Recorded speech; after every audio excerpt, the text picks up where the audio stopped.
మీకు శాంతి గారికి ఎలాంటి పరిచయం ఉంది సార్? మీకు శాంతి గారికి ఎలాంటి పరిచయం ఉంది? 2016లోనే ఆమె మీరు ఢిల్లీ తీసుకెళ్లారు అనేది ఒక ఆరోపణ మీ మీద. నీకు నీ పేరేంది? ఉదయ్. నీకు నాకు ఏం పరిచయం ఉంది? ఎన్నిసార్లు కలిసాం చెప్పు, నువ్వే చెప్పు.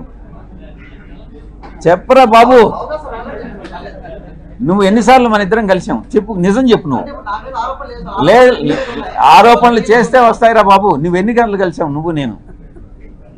నువ్వు నేను ఎన్నిసార్లు కలిసాం చెప్పురా బాబు.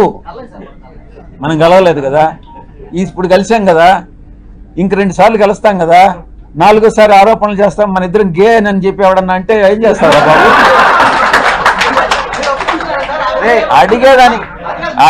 అడిగేదానికి నీకు బుద్ధి ఉండాలా, చెప్పేదానికి నాకు బుద్ధి ఉండాలా. కానీ నెక్స్ట్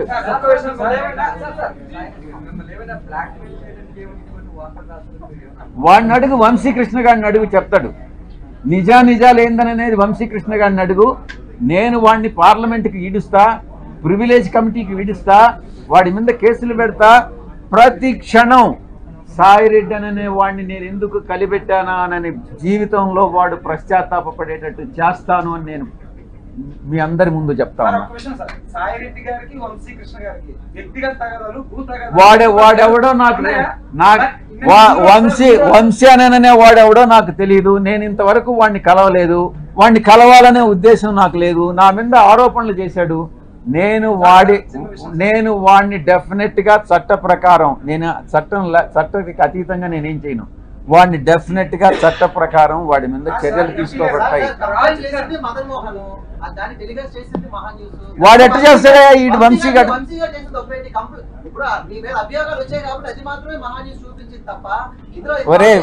ఒరే ఉదయ్, నేను గే అంటాను, నువ్వేమంటావురా చెప్పు. నేను ఆరోపణ చేశాను నీ మీద.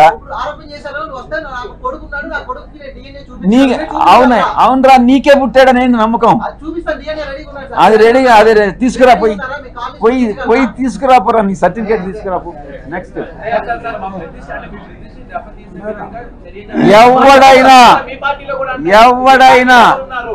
ఎవరైనా మా పార్టీకి చెందిన వాళ్ళైనా, తెలుగుదేశంకి చెందిన వాళ్ళైనా, జనసేనకి చెందిన వాళ్ళైనా, జర్నలిస్టులైనా ఎవరైనా నా ప్రతిష్టకి దెబ్బతీసే విధంగా ప్రవర్తిస్తే వదిలే ప్రసక్తే లేదు అని నేను మీకు సభాముఖంగా చెప్తా ఉన్నా.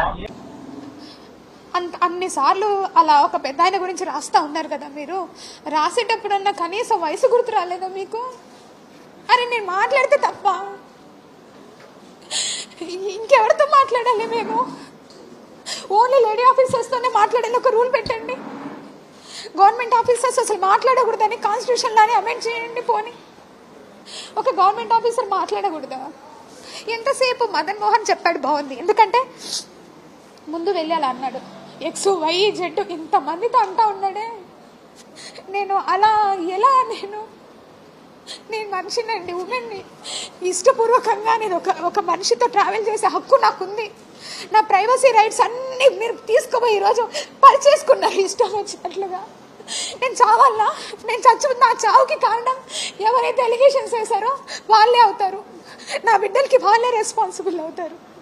ఎందుకంటే బ్రతకడం ఇంకా తెలిసిన వాళ్ళు, తెలియని వాళ్ళు, ఫ్రెండ్స్.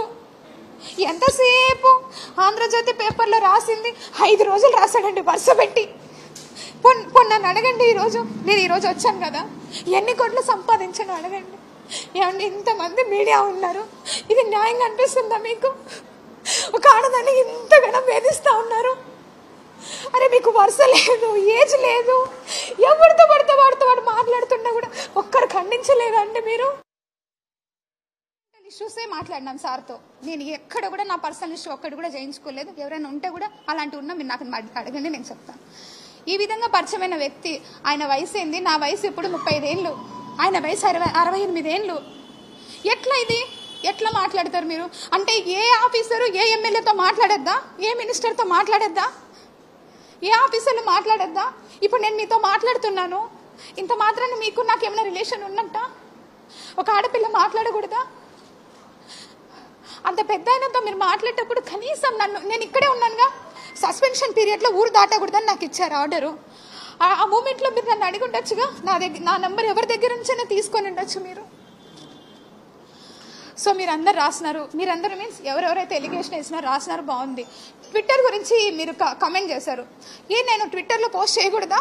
నాకు right to freedom of speech లేదా? ఆర్టికల్ 14 నాకు అప్లై కాదా? ఆర్టికల్ 21 రైట్ టు ప్రైవసీ, నా ప్రైవసీని అంతా తీసుకెళ్ళి ఈరోజు మీరు కొంతమంది మీడియాలో పెట్టారు. అది ఎంతవరకు న్యాయం?